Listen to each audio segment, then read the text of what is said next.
So anyway, today is Irene Walters presenting Genealogy Online, Familysearch.org. And this is a number 2 in a series of online research. Last month, Irene did Ancestry.com, Ancestry Library Edition, excuse me. And we did record that, and we are recording this. We will upload it to our Houston Public Library YouTube page.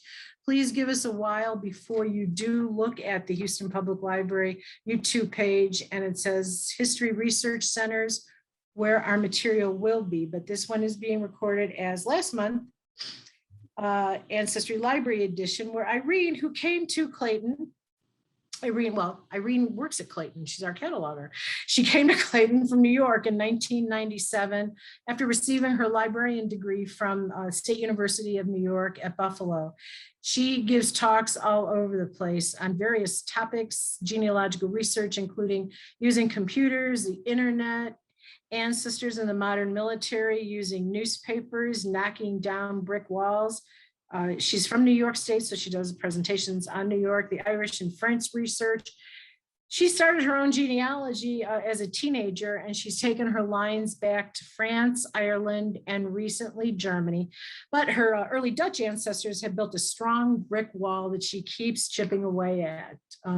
She is super knowledgeable about a lot of things, and I guarantee you that you will learn something from this also. Irene, thank you so much. I'm going to stop sharing my screen. And there you are. And so please, I'm looking forward to this.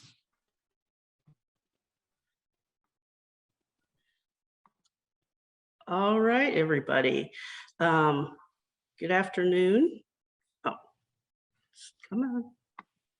There we go. Good afternoon. Welcome to everybody from all around. It was great to see so many of you actually answer the poll.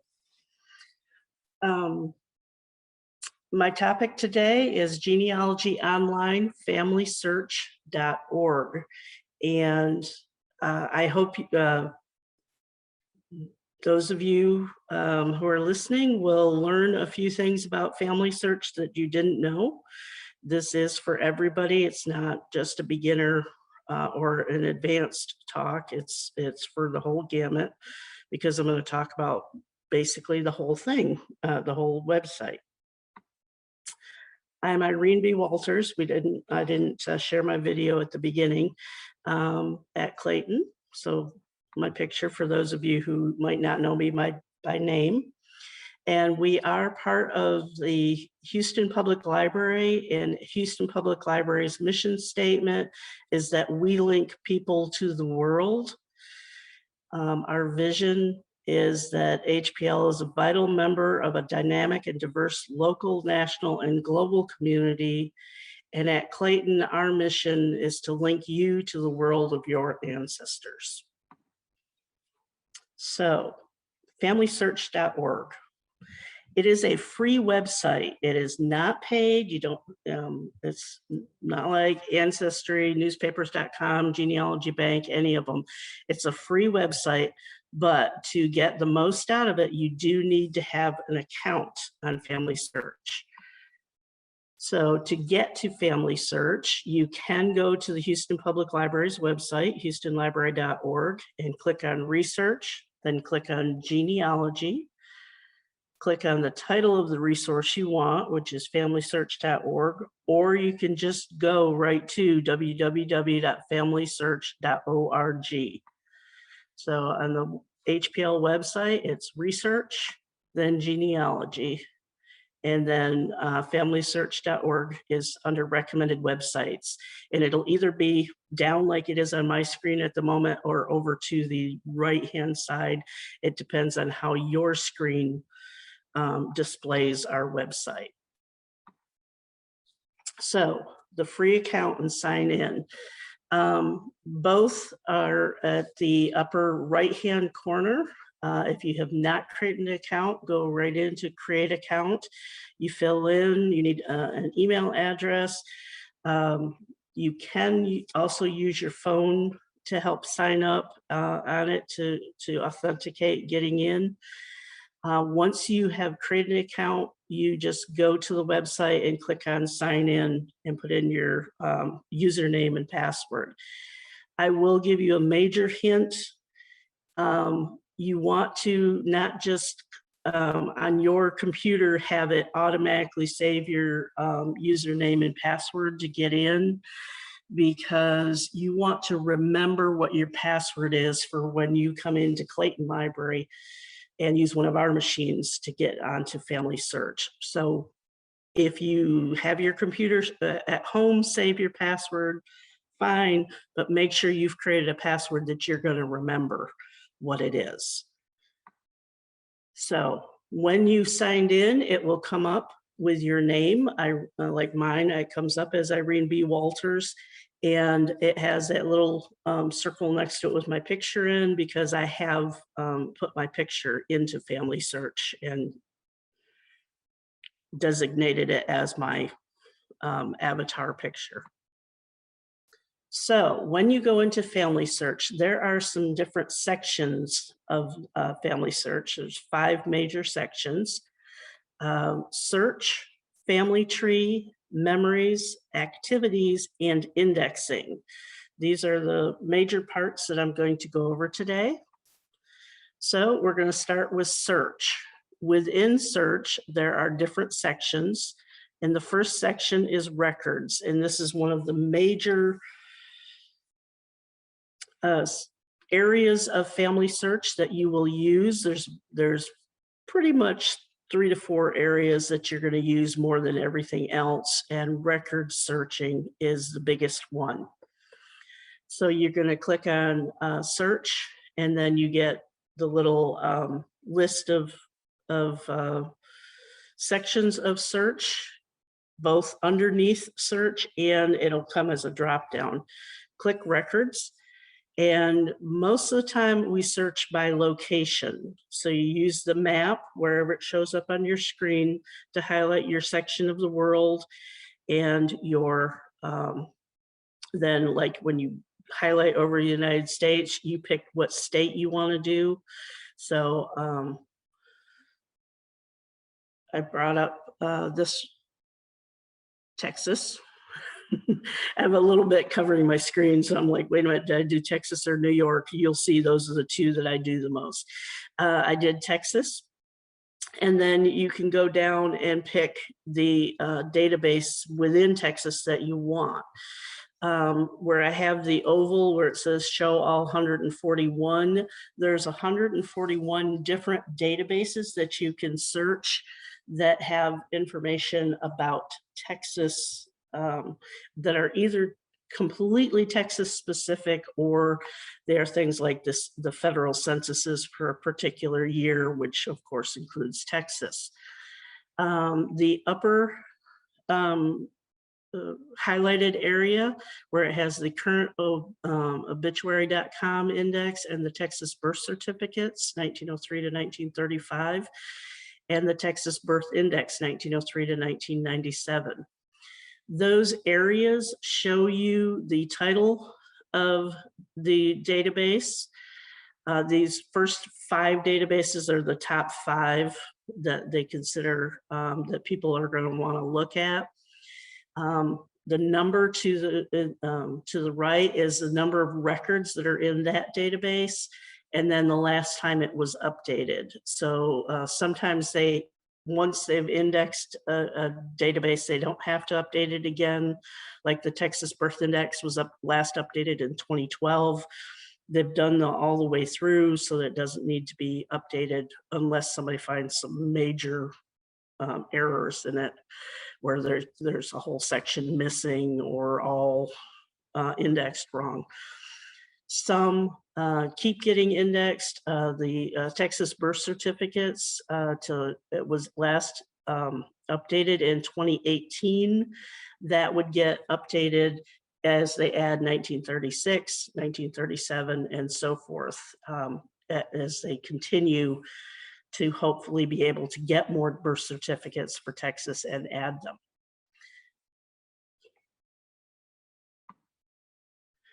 Now, the Texas birth certificates, I went in, and you get some search parameters to search. The first name, last name, search with a life event, birth, marriage, residence, death, any. Of course, this is a birth certificate index, so it's really, you don't want to change and try to search with a marriage or residence or death, because that's not applying to this particular database. So you could do first name, last name, birthplace, and birth year within a range. The Texas Birth Index does have parents' names, so you could add father or mother's name to search for it under the search with relationship. But some of the databases don't have parents' names in them. Some birth indexes, like I know in Ancestry, the New York State Birth Index does not have parents' names in it. I have not tried really to look in Familysearch to see if they have the same birth index yet for New York, because I use it so much in Ancestry. I just haven't bothered in Familysearch. But it would not be one to add father or mother because they're not in there. So you try, usually for a lot of these databases, try for the one particular person, and then depending on what your results are, either expand it out and add or limit it by adding mother or father, or expand it out by taking out some of the information because maybe they weren't born in the place you thought. Remember though, like in birthplace, in the Texas Birth Index, if you put in Houston, doesn't mean they're born here in the city of Houston. It means they were born in Houston County, which is another county in Texas. Houston sits in Harris County. So sometimes you got to be careful that way. So I did a search for John Smith just as a search to try, and we got quite a few in the Texas Birth Index. And whoops, that popped wrong. Over on the right-hand side, we have some choices or some little things for viewing. You have a little thing that looks kind of like a pedigree chart. That's the family tree. That means this particular John Smith is in this record is connected to somebody's family tree. The one in the middle is the index information about this John Smith. And the camera icon means there's an actual image of the birth certificate in Familysearch. So you can look at the three of these and see if you if this is your John Smith or not. The three above him, nobody has decided that those ones are related to them yet and put them in their family tree. There's another John Smith, a John Boyd Smith, who's in somebody's family tree. So you get a different range. Now, I did not use my home computer to pull some images. And if I had used my home computer, I might get an image with a camera with a key above it. When you get an image of a camera with a key above it, that means those images are restricted, and where you can view them is restricted. Familysearch uses restrictions based upon the original holders of the records and what they say people can look at and where they can look at it.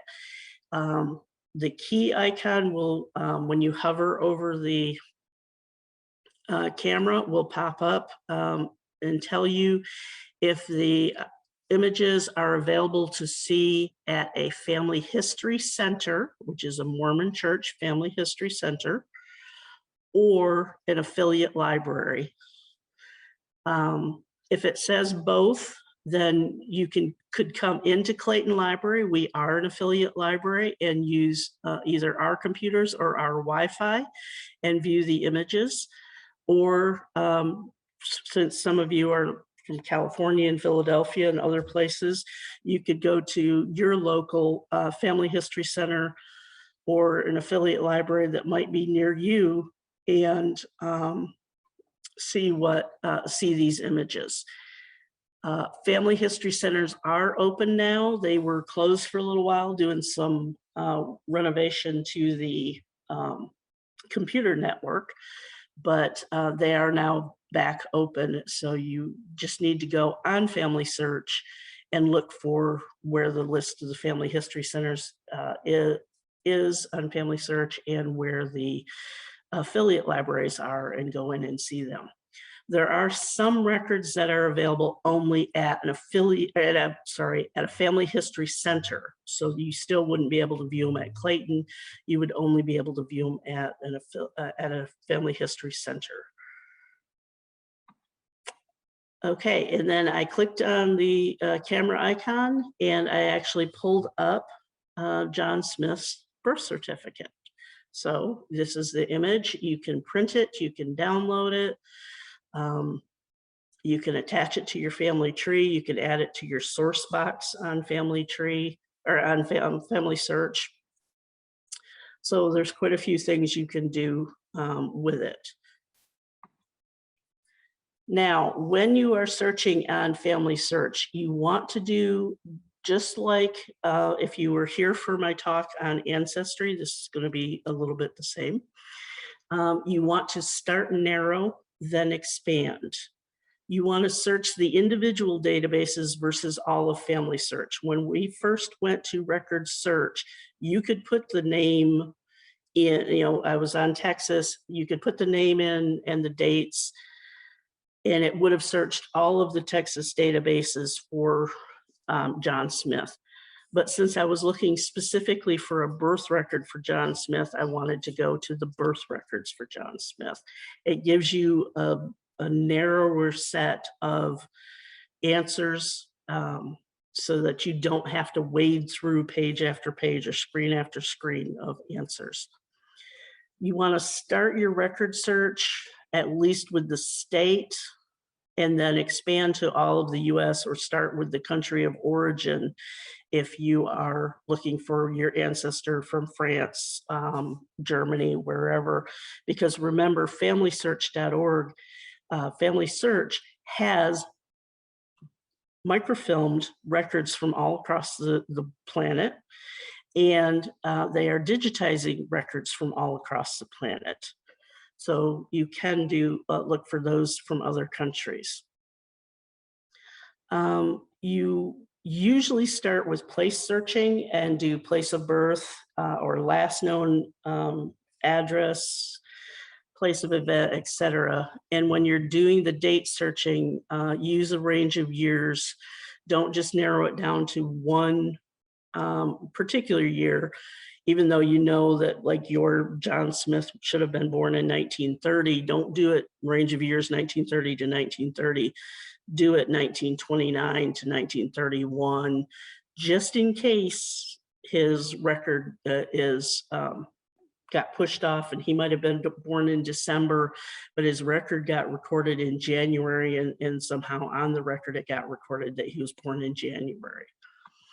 The starting narrow and expanding your search is what I call a graduated sieve approach.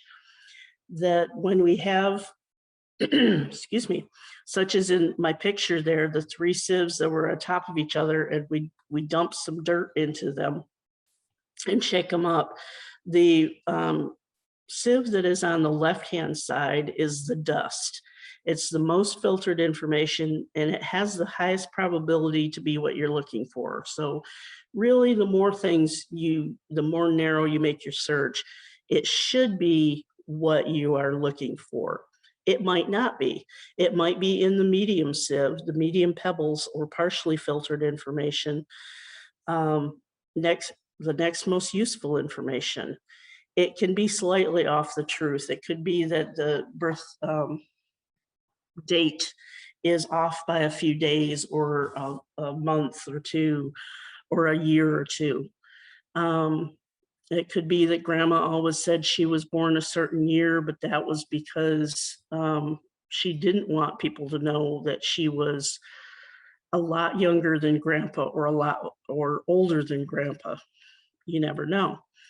And those big rocks that stay in the top sieve, they could contain your ancestors. They are the data that is when you just put the information in at the beginning of the search and let it go.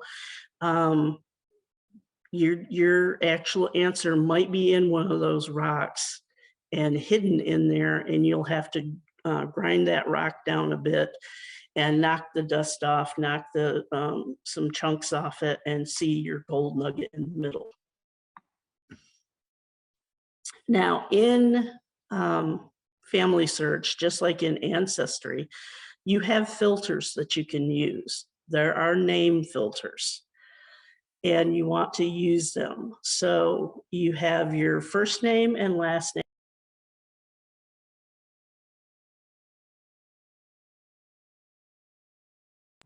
Somehow I got muted.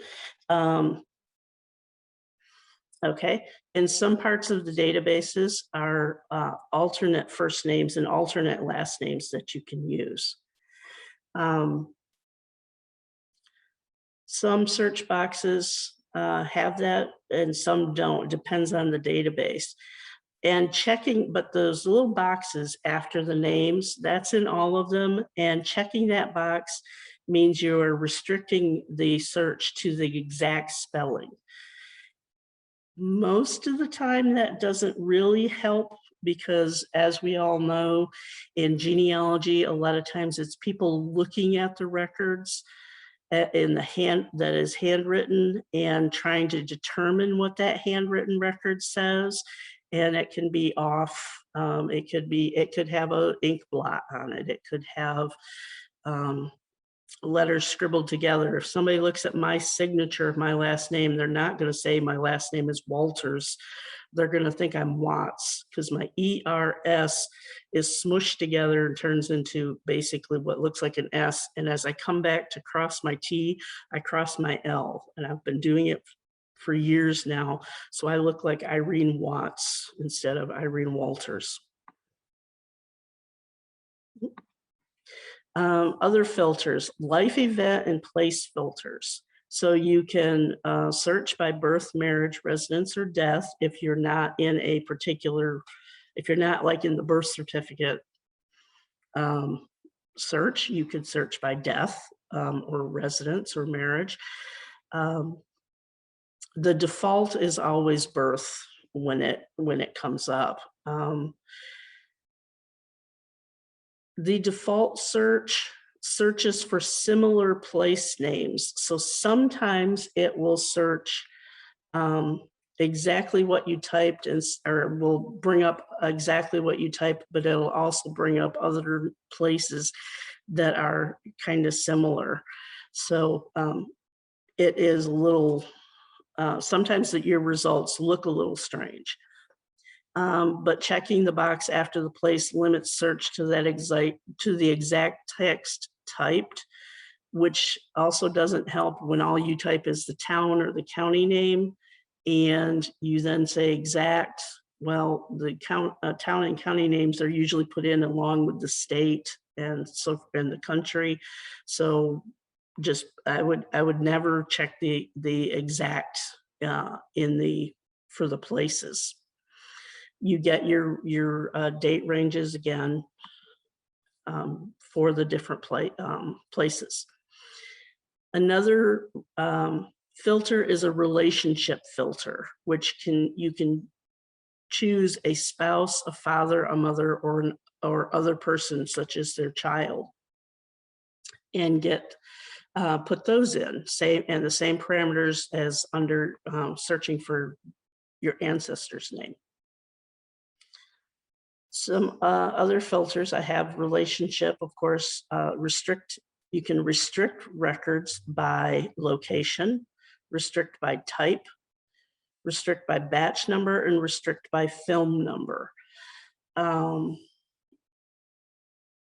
When you're doing the large searches, if you are wanting to just restrict to a certain type of record, that's when you choose the birth, marriage, death, whatever. Batch number, you're very seldom ever going to know what the batch number is. in Family Search, so that one doesn't help you much, but the film number might. If you know a particular roll of film that should have been indexed in the database, such as, I'm gonna do one that I know it's not indexed yet, but the town of Villiers in France. Which one do I want? Civil registrations. If I did that and I pulled the civil registration film number up and I put that in, and then I put in my search for one of my Lallier families, I know they're on the microfilm. If that microfilm has been indexed, it would restrict to them and versus Lalliers everywhere within from in the database or everywhere in France if all I put was the location of France. The next part of search is images. Under images, you can explore historical images. They have over 4 billion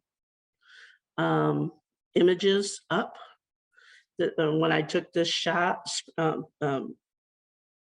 screenshot, it was 4.5 billion images, and you can put by place. It doesn't work as well as it could. I put in Krogan, looking for Krogan, New York, and it pulls up and tells me that there's 22 results for images that they have scanned and put online that are, these would be images from microfilm that they have, images of records. There's 22 results of different sets of images, such as Belfort, Krogan, Lewis County, New York, United States, 1841 to 1924. And it could include baptism, communion, confirmation, certificates, confirmation records, death certificates, and marriage records. Well, and then there's 97 images. And then another one that's Belfort, same years, 23 images. Unfortunately, this doesn't work perfectly because those are not necessarily the village of Belfort in the town of Krogan, New York records. They are the roll of microfilm of the Catholic Church records that includes the town of Krogan and the town of New Bremen, plus one, I think, town of Watson, and a bunch of different churches in there. And the whole roll of film goes 1841 to 1924. And if I put in any of the different towns, if I put in the town of New Bremen or the town of Watson or the village of Krogan or the village of New Bremen and so forth, I would get every one of these for each of them. And so you have to click through and figure out which one really is the ones for St. Vincent's Church in Belfort, which set of images it is, but you will get to the actual images. So it's that one's a work in progress. The next section you can search is the family tree. The family tree, Family Search would like everybody to go ahead and put a family tree into Family Search. It is, the family tree is a world family tree. It brings them all together. And it brings you in with all of your cousins and everything, and anybody can connect to your tree. They can connect their family, and they can add stuff and so forth. Now you can search it under the search find. You can also, I will show another screen how you can just get to the family tree. So under family tree find, I will do a little more about it, but it takes you right to there where you can search for your ancestors. Another section of search is genealogies, and these genealogies were genealogies and trees that were submitted to Family Search before they started putting the family tree online the world family tree that they are doing, or the one, actually they call it one family tree. These genealogies are the old ones that used to be, if you remember, ancestral file or personal ancestral file, that people who are of the Mormon religion did their ancestors on in PAF and submitted it to the church. It is those genealogies that it comes from. Another place you can search, and the other place that is the huge place that you will be on and go to on Familysearch the most, is the catalog. Searching the Familysearch catalog takes you to lots of records that have not necessarily been indexed yet, but they have been digitized and the images are up online. It defaults to a place search, so that is where you start, but you can also search other ways. So place search for Harris County, Texas. I started typing in Harris. Just a second. Okay. I started typing in Harris and it gave me a list, a drop down, and I picked Harris, Texas, United States. Familysearch catalog does not use the word county as part of their subject heading.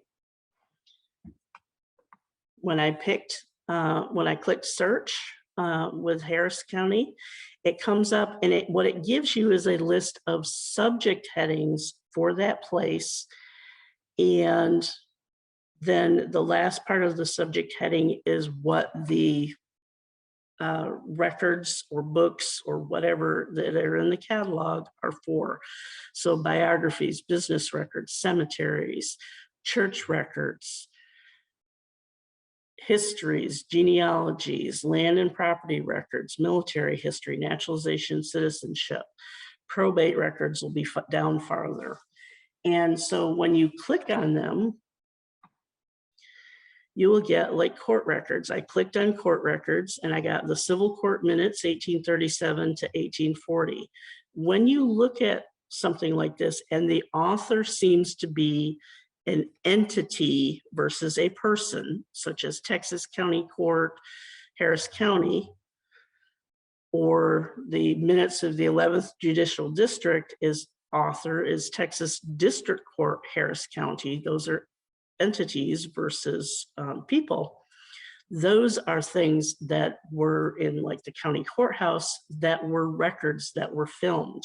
Those are the type of ones you want to look at closely for images. The ones that have a person as an author, depending on when the book was written and if Familysearch has gotten the permission to digitize the book, you may or may not see the actual book's images online. But a lot of the records that were created by different entities, their records will be online. So I clicked on the criminal district court minutes, and as I looked down at those film records, the film digital notes, I see just camera icons down there. Those camera icons mean, since I did this shot at Clayton, that all of those minutes are available to see at Clayton. Unfortunately, if you happen to be needing to look at those, I don't know if they're available to you at home or if they'll have the key, but go ahead and go in and check. And if not, if they're not available to you at home, come on in and look at them. If this was indexed in some way, there would be something in the middle, but usually in the notes section in red saying, oh, you can view these records also, or search these records also here, and it'll have a link to where you can to go back to the record searching and be able to search them. And so the criminal district court minutes, volume 1, I went ahead and clicked in, and we're seeing it looking just like the microfilm. And you can go through it image by image, you can scroll through it, and so forth. Okay, the next section, then this was a surprise to me as I was looking in Family Search. I did not realize you actually could use truncation and wildcard characters in a catalog search in Family Search. So this is new information that it was new to me within the last month. And so hopefully it's new and very helpful to all of you. So to truncate or to shorten a word, you don't need to put a special character at the end of the word. You can just stop typing the word. So if you typed in NEWCOM, it should bring up also Newcomb with a B and Newcomb with a BE, Newcombs with an S if for some reason there was one, Newcombly, different things like that. And I'm gonna, in the next part, I'll show you where this works in the catalog search. An asterisk does replace one or more letters. So it's an example, my hometown of Lowville, New York, if I put in an asterisk, just in case it went in as Lawville or something, it will bring up Lowville, but it'll also bring up Ludlowville.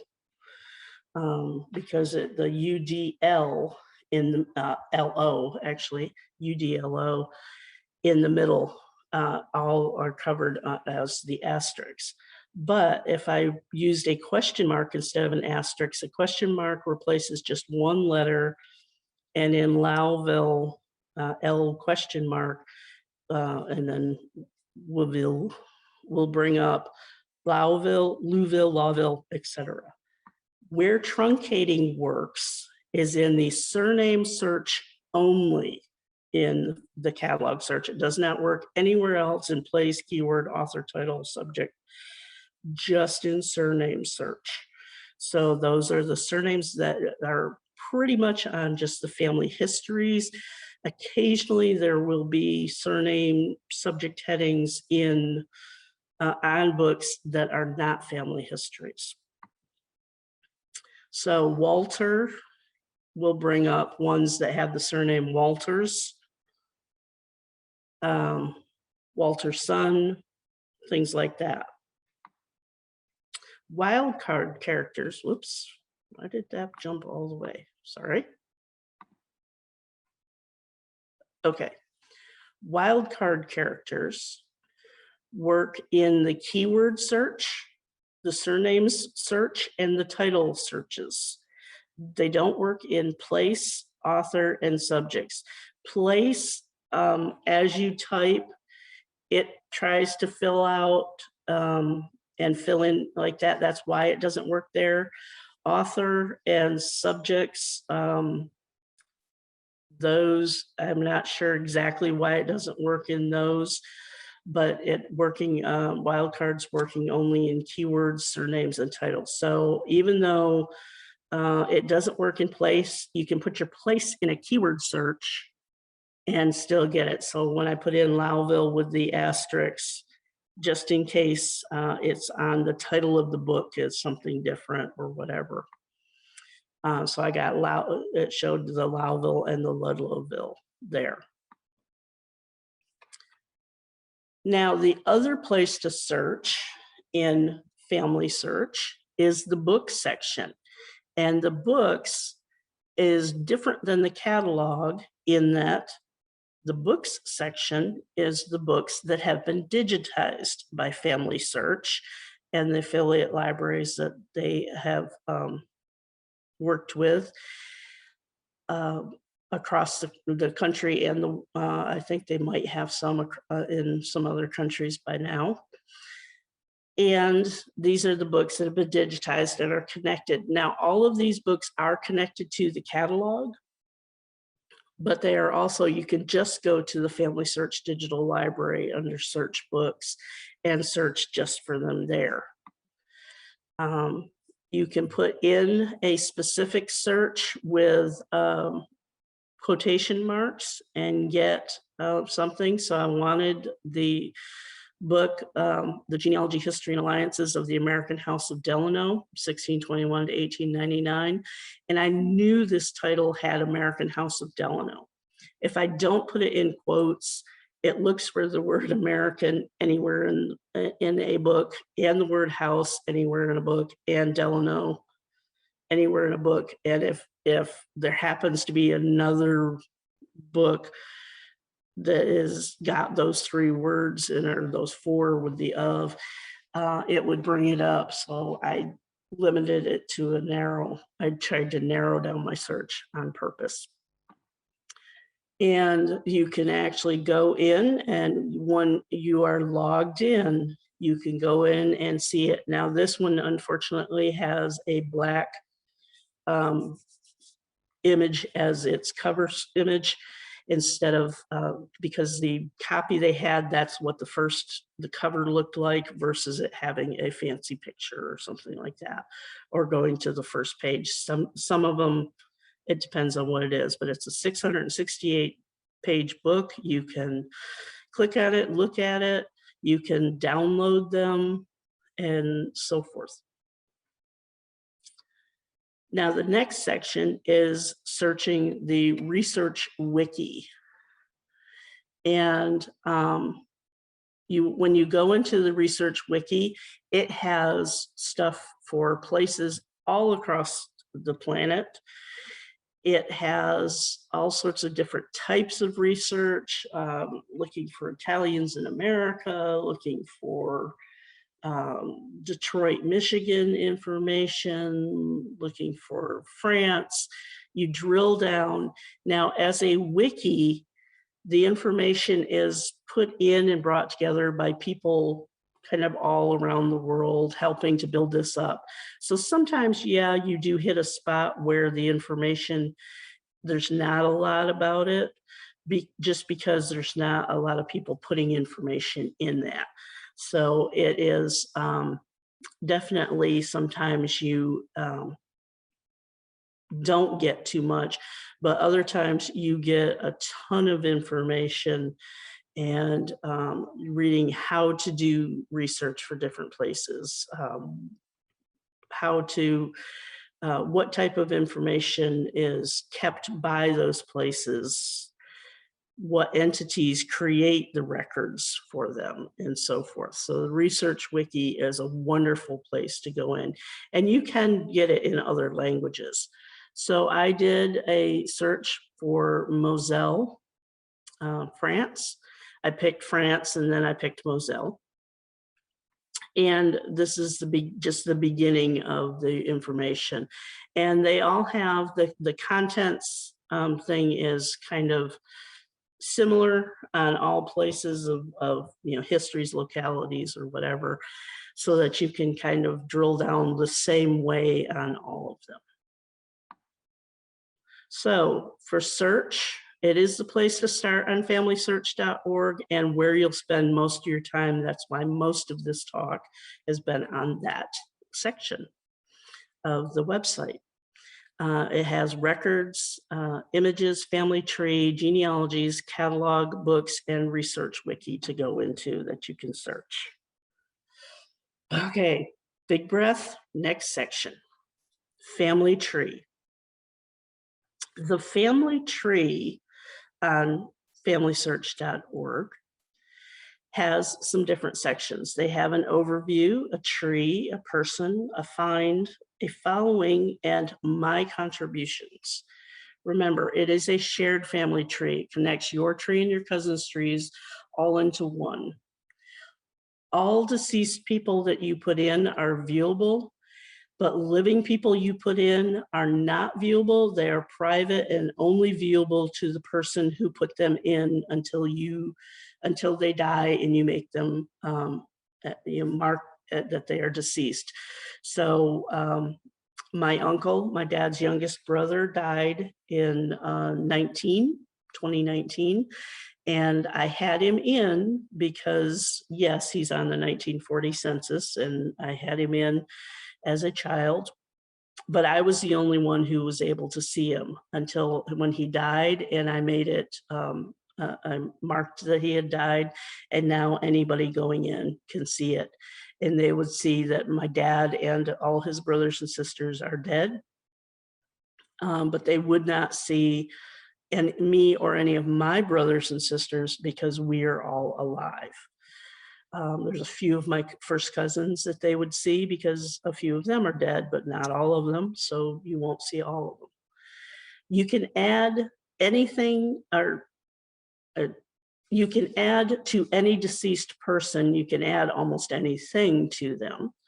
But you can also see who made the changes, and you can connect to those who made the changes, because they also have the only people who can make changes are those who have a Family Search account. So they have an email, and you can then send an email to them to say, oh, hey, hi cousin, I see you have this person in, and by the way, I have information about them I've added, or, oh, where did you get this information that you have about them? Because I've never been able to find that information before. So that was the overview, my overview. And then going into the tree, here is my tree from my parents back. All of these people are dead. You then can go into any one person on the tree, or you can click on the person section and get more information. So I clicked on my great-grandpa, Frank Bush. I can click on person below that to go to him and get his information. I can click on tree to get the tree to just show from him backward. So I clicked on person, or I could go up top, click person, and type in Frank L. Bush. And this is what comes up: the life sketch, the information. There's some search help over to the side that he is there is a Frank L. Bush in the New York State Death Index. There's also a Franklin Bush in the New York State Census 1865 that could be him. And then it is Family Search has some connections to Ancestry, Find My Past, My Heritage, GeneNet, and FIDE. And you can search those. Those will pull you, if you click any of them but Family Search, they will pull you off into the other sites, which you do need a subscription, a paid subscription, to be able to search them and pull their records back into Family Search. You can scroll down and get more information about Frank, the residences based on the records that you've connected to him. And you get some information over on the right about when a document was attached and who did it. You can see this is my great-grandpa. I'm the one who's attached most of the stuff.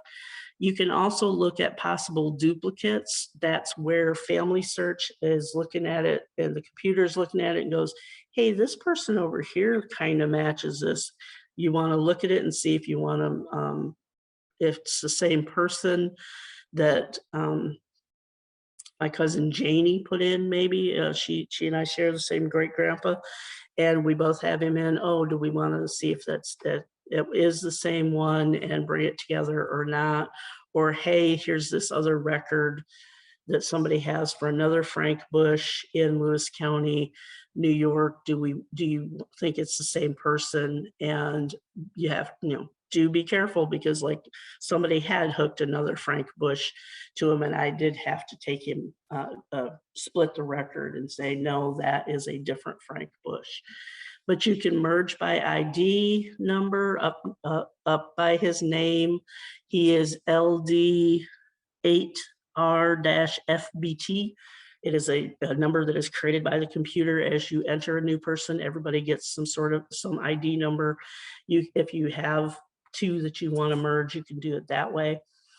You can report abuse. Somebody keeps connecting something to your family that is absolutely not right, and you've tried to contact them and say, this is not correct, if you need to. You can print out by pedigree, a portrait pedigree, a fan chart, a family group sheet, family with sources. You can also scroll down even farther and get Frank and his wife and his children. If he'd had another wife, she'll be down below the last ones, the last children, and so forth. It shows his parents and siblings. And right from that point, you can add, if there was another sibling you found, you can click add child over there. Under his children, all the way at the bottom, we'll have another place where you can add another child and so forth. So, and some have images associated with them, some don't. We'll find where those come from.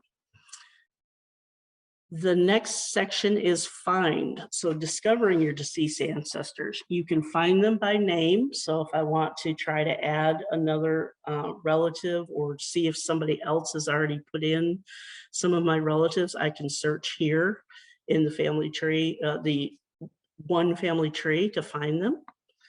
I can also go to the, I can mark people in my tree that I am following that I want to see if somebody ever attaches something to them that, because, hey, that relative is, I don't get much for, so let me see if somebody else ever attaches it. So a P. Robinson has attached some stuff to my Joseph Reuben Smith and my Lydia Jane Stalker.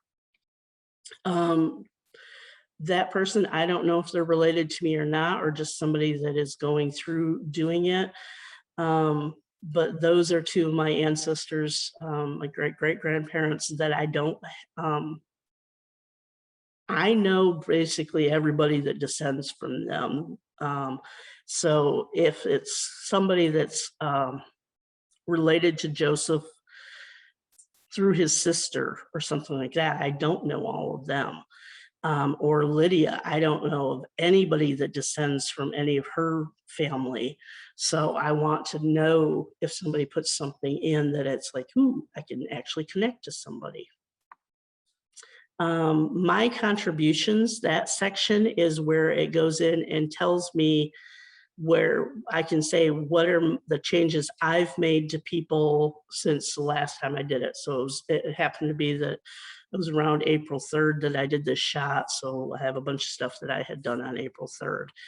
And where I changed information, I added a little bit more information about a residence or a burial or a birth record to Nicholas Hanno Jr., to Elizabeth Hanno. I changed some information, and Clint Hanno, Clint and Elizabeth happen to be Nicholas's children. So I was adding some information. The memories section of Family Search, the memories are connected to the trees, to the family tree, to the one world tree. And it is where you go to see the items that you and others have actually uploaded to Family Tree on Family Search, not necessarily the stuff that is connected to those people from finding them in the census or finding a birth certificate, death certificate, whatever, but the personal things that you've uploaded. If you have a picture of them, if you have a story about them, Nicholas Hanno is the guy who married my great aunt, and then she died and he married a second wife. I can write a story and put it up there on him. There's documents or audio files that I might be able to put up about people. So that is what the memory section is. It has 4 parts to it. There's the overview, the gallery, the people, and the find. So the gallery, it comes up, the gallery is my gallery, what I have put up. So you can see there's a picture of my mom, picture of me, my great aunt Mabel, family picture of my great grandparents, Frank and Catherine Lollier Bush, and then individual pictures of Catherine Lollier Bush and Frank L. Bush, and my parents' wedding picture, and some other things, some information from a story from the newspaper of Nicholas Lollier's obituary, an image from the New York State Death Index for Leroy K. Smith, that I pulled in. Those images I actually downloaded from Ancestry and then uploaded them into Familysearch, the Leroy's birth and death. It's a great uncle who was born and died within a month. But if I click on people, all the people that are in my part of the shared family tree, any memory that anybody has put up about them will come up in this section. So second row, second guy in from the left, Frank Joseph Federley. I did not put that information in. He's a cousin on my mom's side, like going back, my great-grandparents' cousin or something like that. I don't remember exactly off the top of my head, but I didn't put that picture in. Somebody else did, but I can say, oh, cool, there's this picture if I want to download a copy of it or something like that. I can also go to the that image and see it's from the Earl and Mary Mattis and their 6 children family, where Frank Federley's in that picture. And I could upload another photo if I want to. I could select something from my gallery to connect to Frank if I have another picture that he's in of a group picture or something like that. I can also go to the find section and find memories and put in. There are so many memories in there, so many gallery things, so many that people have put in, that it can get a bit overwhelming. So as you put things in, make sure you put good text in to your memories, good names and descriptions, and good search topics for them, so that it doesn't just say, 1925 census or family picture of the Bush family. Well, okay, no, it's Frank L. and Frank L. Bush, Catherine Lawyer Bush. I have it that way so somebody could do Frank L. Bush or Catherine Lawyer Bush and get a search result. Ooh. Okay, that was memories. Now, activities. The activities section of Familysearch, you may or may not go into a lot. It's where you go to have fun with your family history. It includes family activities. So the activities, you can go to a section where it's all of them. One called Where Am I From? Another All About Me, Compare a Face, Record My Story, Picture My Heritage, or In-Home Activities.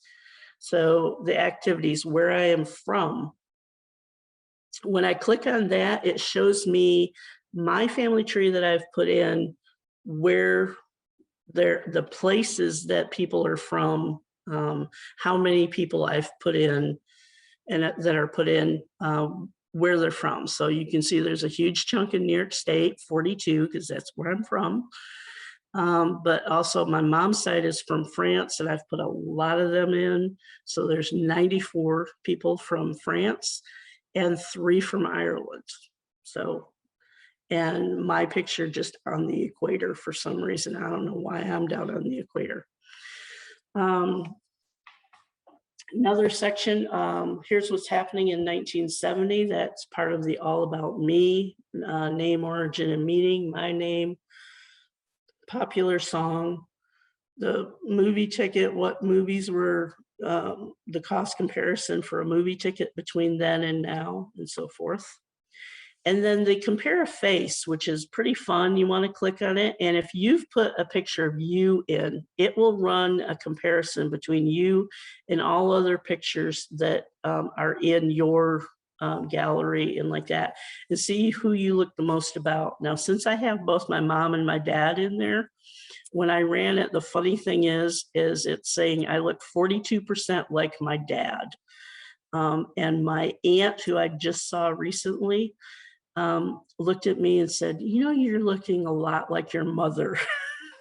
So sometimes it's the facial recognition software is saying I look more like my dad than my mom, but I always thought I looked a bit like both of them. But I think it's partially the picture I have of my mom. If I had a different picture of her, it might say something different. The record a story. Everyone has stories, and what are yours? What are your goals and accomplishments, your heart and soul, fun and entertaining? So it gives you all these little choices where you can record different stories and put them and save them as part of your memories. Picture my heritage. This is where if you have your picture in there, you can put, you can see what you would look like in these different ethnic and place costumes, or and where does your last name come from in the shared family tree. It's kind of funny that it's like only 2% German, because my Walters, I think it's because there's the S on the end of it with my name, because it was just Walter when it came from Germany. And then there's in-home activities, stuff about me, your name, some time capsule questions you can ask people in the family, and do an all about me box and so forth to bring stuff together. And some family history activities about where am I from, what famous relatives. It runs through your shared family tree in Familysearch and shows you these different people that you're related to. And it nicely ran through and said some that I was related to that I knew of, and some that I was surprised. It was like, oh, wow. Somehow, somewhere way back off of because of my possible Mayflower line, I'm related to Princess Diana. Never thought about that one. And a lot of it's from that line of mine, what it shows me. So it gives you all sorts of different things.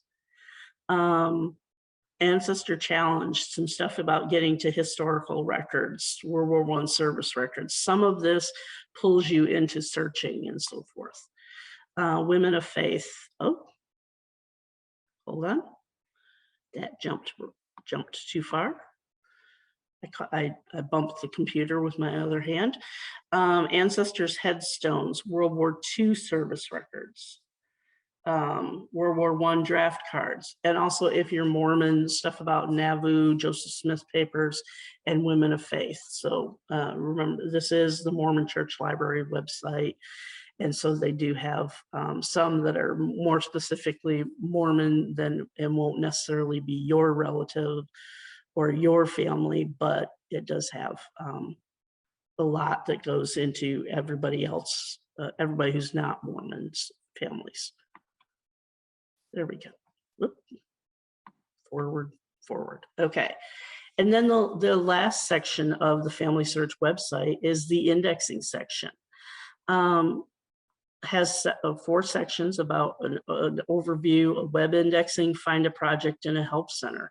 And this is where to go if you can read that bad handwriting, or as I like to call it, the crappy handwriting of our ancestors, and would like to help index digitized record images on Familysearch.org so that we can find more and more of the relatives and the records by putting in names and searching them.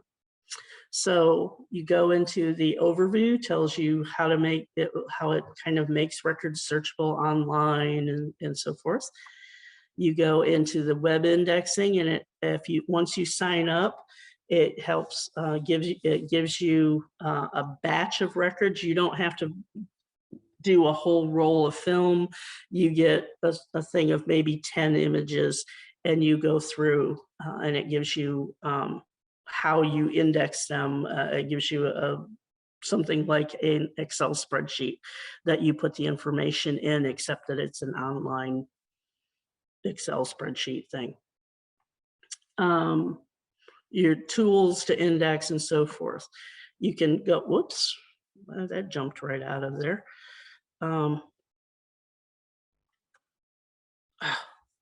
There we go, back it up. All right, Mitch, you'll be able to take that out. The find a project, I don't know why my find a project did not come up. will take you into where the projects that they have indexing going on right now are from around the world. So you could pick a project in America or in another country if you know how to read the foreign language and so forth. And you can go into indexing help and find records or find help on how to index things.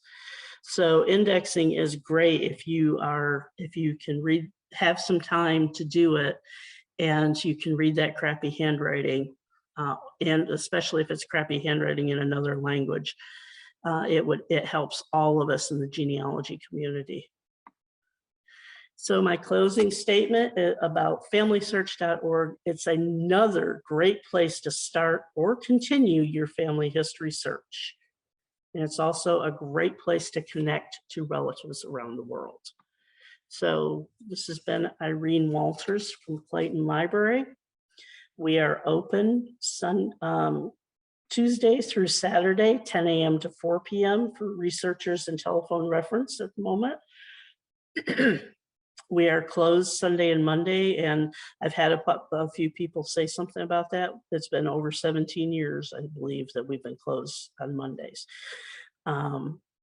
So come on in, view your restricted images at Clayton or at whatever family history center or affiliate library is near you, but start searching from home first, because a good 80% of the images are pretty much available right from home. A lot of it is available to you right from home. And then for the other 20%, come on in and see out of that, probably of the restricted images, most of them are available at Family History Center. I would say of all of the images on Family Search, maybe 5% are only available at a Family History Center. So, all right, I'm going to stop sharing. I will open up my video. Hello. Well, Irene, once again, it's the amazing amount of knowledge that you have. And thank you so much. There's a lot of accolades in the chat already about sharing your knowledge and how, you have a deep set of knowledge and explain it really nicely too. There is a link in the chat to the handout. So you might have to scroll up just a little, and then, we can get that handout. So, first of all, I always learn something from you, even though I use Family Search. But there's a lot of questions, so I don't want to take up too much time. But I did want to mention, when you talked about the different components of Family Search in of itself. Yes. Yes, too, really, the activities and then the indexing were more of the kind of giving back or engaging with the family, on the activity side with one another, and creating like the family stories and then giving back. The catalog, the books, and the digital images are, if you will, the meat of the documents and information. Yeah, and that's why that took up most of the time today, was those three sections. And then, hey, there's a lot of fun stuff. You really need to play on there. There's some cool stuff to play with. Yeah. And then the indexing, when I get some time, I'll jump in and index myself. The activities are really cool because what you can do is, there's so much, and again, I don't want, there's so much you can do, because you can take those documents, and you can take a time period, you can take an ethnicity, and then take a family member back and take a photo of that person in the ethnic costume. So you can tie it all in together, the map that you showed on the other side. So there's all kinds of things that you can do from those documents. And quickly, I just wanted to mention that, obviously all the information that Irene, in basically all of her presentations is inordinate knowledge and a lot. And in the wiki that Irene talked about, if you put the word webinar in the search box, up will come the Family History Library webinar pages, because there are deeper dives and shorter dives and more focused dives into using Family Search and into using variant documents. So that's one thing from the wiki. And then also remember, Irene talked about it a number of times, the difference between a family history center and a library affiliate. So when you get those restricted images, you have to look and see and make sure that you're going to the right place, and through locations, you can find churches or libraries near your area through the location page on Family Search. Right? Mm-hmm. And the pictures were amazing too, because that's how I got my cousin, who I never knew did genealogy. He uploaded some of those photos, and that's how I ended up talking to him about families, about the family.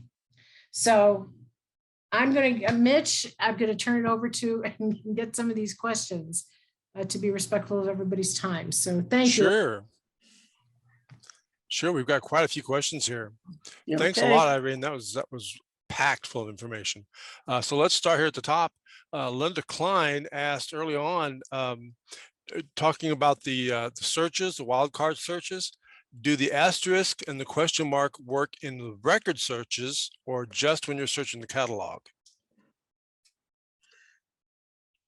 I did not truly try them in there. I tried it a little bit, but the record search already does a Soundex type search and bring it together, bring like sounding names together and so forth. So it might be, you might get too much of a good thing if you tried the putting them in that search, because you already get a lot of answers sometimes, or hits, and you might just get way too many if you try putting them in there. That's true. I have tried the wildcard searches using records, and they do work the same way. But you're right. You're right. You can really get a lot more, a lot more data. Okay, so Karen Wellborn asks, can a family tree from Ancestry be imported into Family Search? No. The way every person is input individually. So I have not seen anything with Family Search where you can input, even if you had a small tree of 5 people, where it was just mom and dad and their kids or something, you have to put everybody in individually, unfortunately. Well, can you talk to us for just a minute about the differences between an ancestry tree and the Family Search tree? An ancestry tree is when you put a tree in Ancestry, I believe you can upload a tree. My tree, I did not upload and connect stuff. And I know you can download the tree in Ancestry. I have not tried to download my tree in Family Search. I don't think it works quite as well. So that is something that you would really want to look at one of those webinars, Family Search webinars on the site about. But the big difference between the two, on Ancestry, the tree you put up is a static tree in that it doesn't change if you don't change it. If you change it because you put it up, it keeps growing. No one else can add to that tree. It is not shared unless you give someone permission to share or to add to it or do something with it. On Family Search, it is a shared tree. So literally anybody with a Family Search account can add something to anyone that's in the Family Search tree. And that can be a good thing, and sometimes it can be a bad thing. It just depends on how well they're paying attention to what's going on. And I did catch, it popped up on the bottom of my screen, somebody asked in the chat about help with detaching somebody that was put in wrong. If you come into the library and talk to us, I can try to help you do that. I can take a look and see if it's an easy one. It's been a little while since I actually had to detach it, so I'll play around a little bit and see about doing it again. But it is harder to detach somebody than to attach somebody. So really make sure before you attach somebody that it's correct. Okay, now Andrea asked the question, does the index have an actual birth certificate? So I'm guessing, can you kind of go tell us the difference between an index database and a record database? Okay. If she was asking specifically about the Texas birth index that I was using, the certificates themselves are not attached to the index. The index is like looking in the back of a book, and it has that John Smith is on page 5. And then you go up to page 5 and you look and you find his name. Well, this is like somebody just has the index from the back of the book that when the author wrote the book, he didn't make an index, somebody else made an index, and it's a separate book. So it doesn't have the images right attached to that index. So sometimes, yes, there's two types of kind of databases in there. Ones that have images attached to them that are the actual records, and one that is just a straight index where it just tells you where the records are. But it can also be in, like, such as in the case of the Texas death or birth index, where it was just the index by itself, separate from the certificates.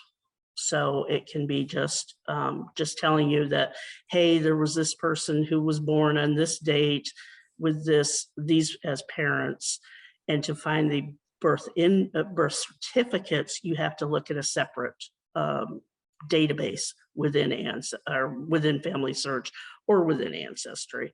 Right. And with Texas, yes, there is a separate birth certificates database that has birth certificates up to a particular year, which I think is 1935 right now off the top of my head. Newer ones are not available because those people might be alive. That's true. Okay.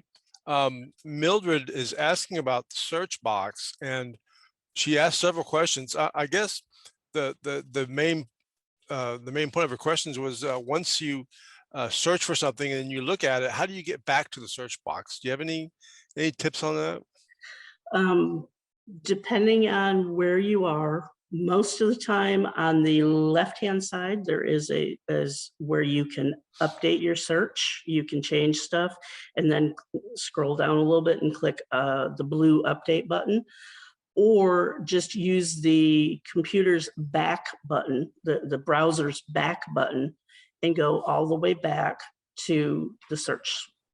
That, or depending on how far down in you were off of the main page, you could go back up to the top and click on search records, United States, Texas, birth index. So you got a couple different ways. Okay. But it's always good to remember how you got to whatever you're looking at. Sure. Okay.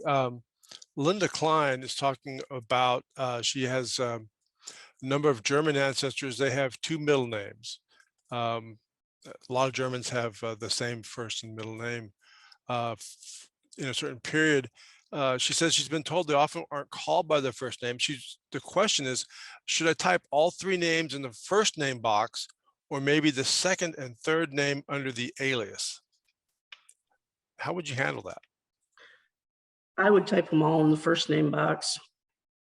That's what I do in Ancestry, and it works in Ancestry and Familysearch.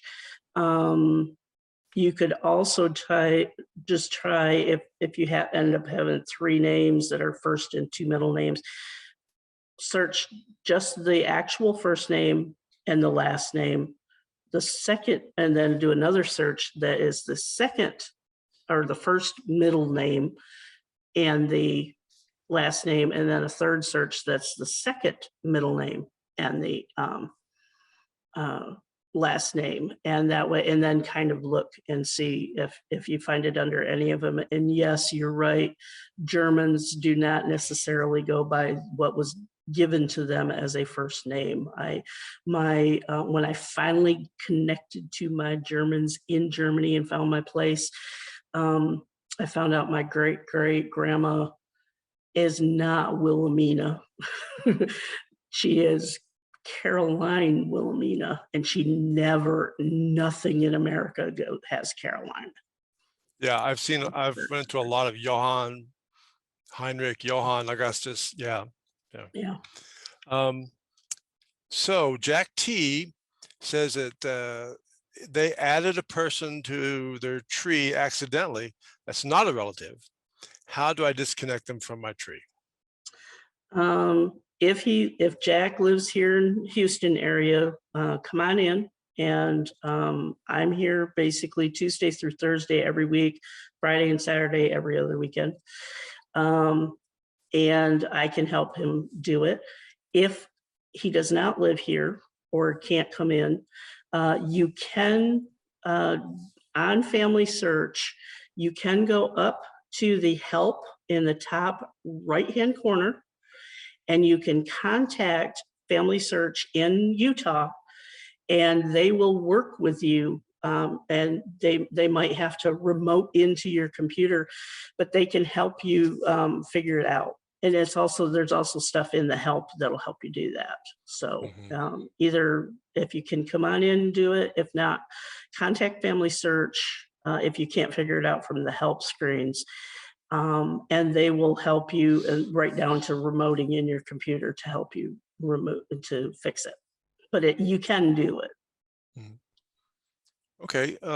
Bernice is asking, this is not particularly about your talk today, but asking, is the Clayton home open to view the original city directories?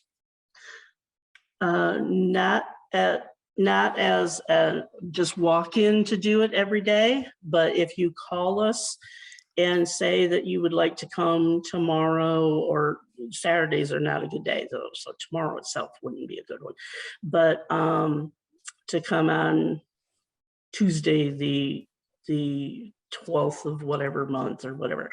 Right now, we can we'll set up an appointment for you to come on over. So yes, you can view them. We just need a little heads up, and we create an appointment for you to come view it, so that we have a staff member over here with you. Okay. Because we don't have the house open at the moment. Okay. Now Mildred is clarifying, she meant to ask about the source box, about how to get back to the source box. Oh, okay. So the source box is where you can put in that there's a record that you found, and you put it in your overall source box. It's like, okay, I'm putting this record in my shoebox over here. This where I got my newest pair of sneakers. Here's my shoebox. I put the source in there. And then, I need to connect Grandpa to that source because he's on it.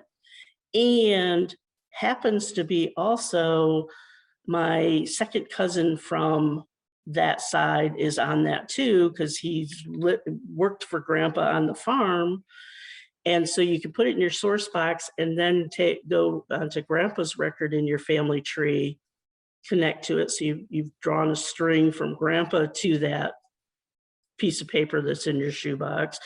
And then the second cousin, you go to them and tie a string to them, to their toe, and connect it to that piece of paper in the shoebox, in the source box. And then it's useful for connecting multiple people to one source. If the source is one thing, like it's a World War I draft registration for one person, then you don't really need to put it in your source box necessarily. You just connect it to that one person. it works for me. It seems to work best when I have multiple people and multiple parts of my family, because I can actually have one particular census page where I can have 3 different sections of my family on, because I'm related to everybody in Lewis County, New York, or at least half of Lewis County, New York. Yeah, So, I use the source box as kind of a way to stash records that I find that I may not have a way to attach at that moment, or that I right. feel is something that I may need later down the line and want to be able to find it again. And yes, I've done yeah. that too, of where it's like, oh, I haven't quite put these people in my tree yet, so let me put it in the source box, and when I get to them, I'll connect it over there too. So It's yeah. just kind of a way to keep tabs on stuff you Mhm. find. Good. Okay.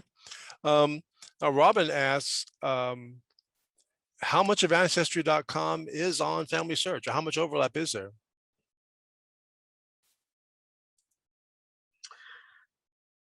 I'm not exactly sure. There's quite a bit of stuff that's on both, but sometimes it's on both, but it's not exactly the same, because like the indexes to the census images and like that are not necessarily the ones that they weren't created by Ancestry. They were created through Family Search with some of them, and some of the other things are different.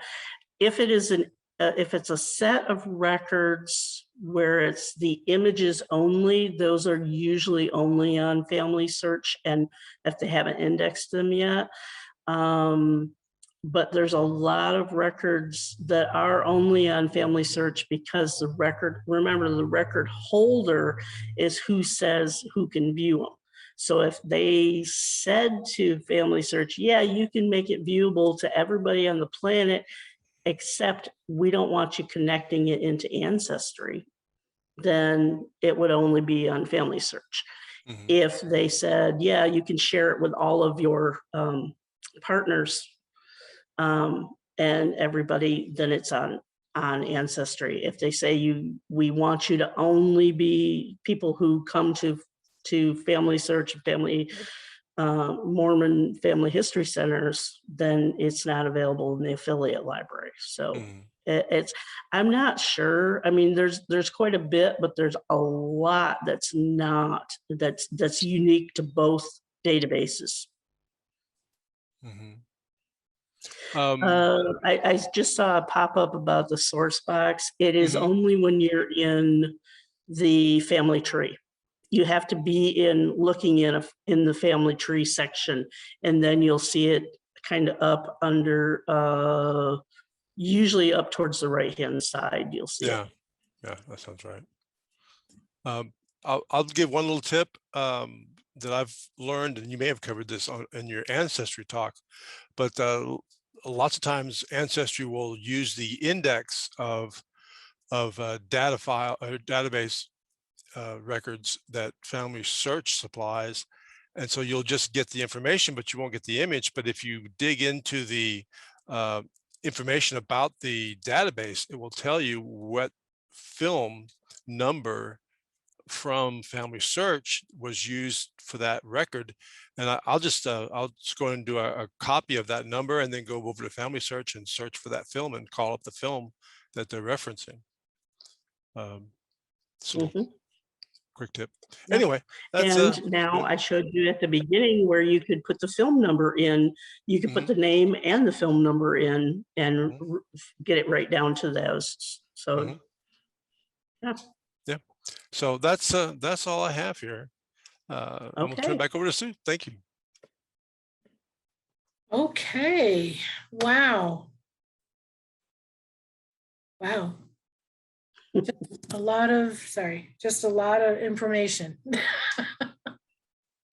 Okay, so if you had to surmise 2 tips that could only be 2 or 3 sentences, so you got maybe a total of 5, maybe 10 sentences of your takeaway for today, what would you say to everybody? Me, huh? Yeah, you. Okay. Surmise, like Summarize it into summarize. tips. Yeah, like just like really quick. Okay. My first tip, go ahead and create an account for yourself on Familysearch so that you can get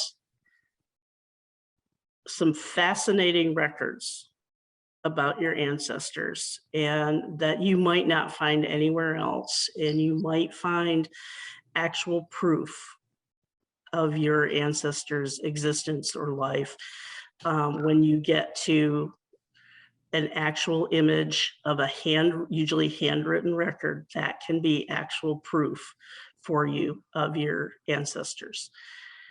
The second one is to anytime you want to go into Familysearch or Ancestry, like Library Edition from home or whatever, always allow yourself at least twice as much time as you thought you were going to take, because it is very easy to get lost in there and just be so fascinated that you don't come up for air, water, and food for quite a while.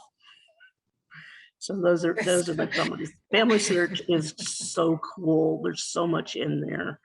And even the records that they are not necessarily indexing because the country, like if France is indexing them and putting them online, sometimes you can still see the images without the indexing, or you can see there's an alternate or something like that. So Familysearch is cool. Well, and I think that, that's the reason we do it. And everyone, I think, here can relate to the fact of having hours just, oh, I didn't realize all that went by. And, and I will say that, having been, and Irene, being a genealogy librarian for a long time, we see that happening at the library, that people just can't believe that the time goes so quickly. And I know that everybody else does here too. And it's been a wonderful time spending it with you, Irene. If you ever need to find a reason to do your family history, just remember what Irene said those last 3 minutes in the excitement of finding a document and sharing that with your family. So thank you, Irene, and thanks everybody for showing up. And we will see you later in the month for Colleen Green for 19th and 20th century Mexican ancestors. And don't forget October. Thanks, everybody. Have a good weekend. Bye.